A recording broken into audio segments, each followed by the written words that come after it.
Yung good morning, no? Welcome back sa ating vlog, mga boss. Ang topic natin ngayon ay magpapa-repair tayo ng radiator dito sa may Taguig, no? Sa budget meal pero quality yung gawa sa paghihinang tsaka pag-overhaul ng radiator na kahit anong sasakyan. So, yung L3 ko dati, dun ko pinagawa.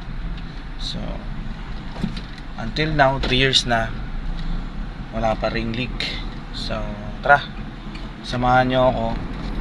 Paparepair natin yung radiator nitong Revo kasi may leak siya sa bandang itaas. So, paparepair natin to. Dito lang yan sa may C5. Tara, come on, let's go.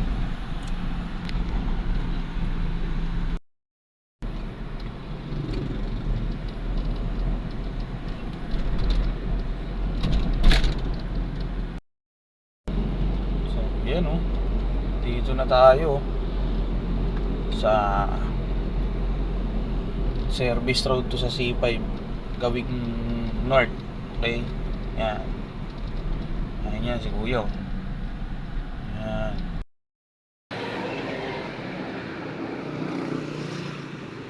Radiator dito lang yan sa C5. Ang palatandaan na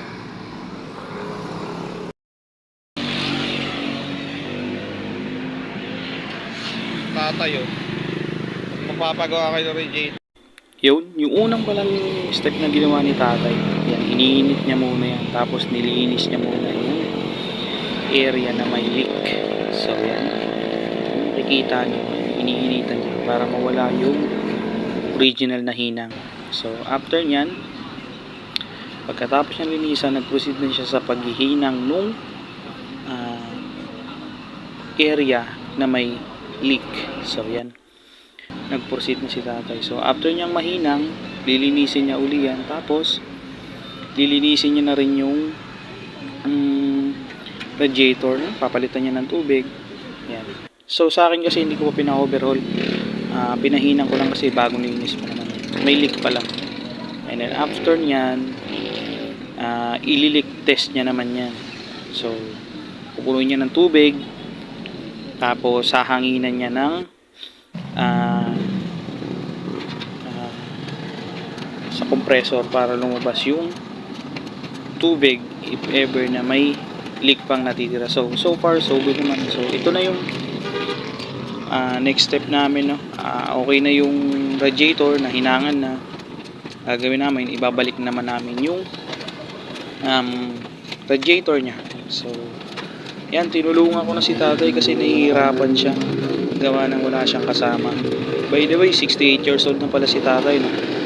Sa mga magpapagawa ng radiator, ino-offer niya rito overhauling, tapos repair. Pag repair, 600 lang.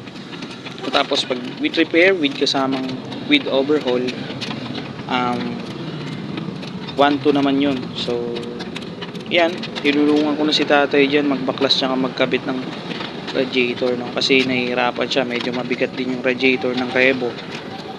So yan, ako na yung nagbaklas, tapos yung nagkabit, tinulungan ko na rin siya.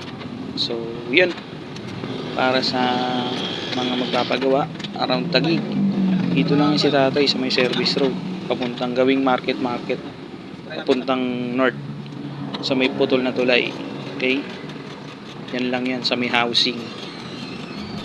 Yun, ito nga pala yung naging no, yung naging problema ng radiator natin. Diyan siya naglilik sa may bandang itaas na cover. So yan, flash natin dito. Yan. So mga 1 oras lang ginawa ni tatay yung paglilik, ay yung pagre-repair ng leak ng radiator, no? Kasama na yung baklas kabit diyan.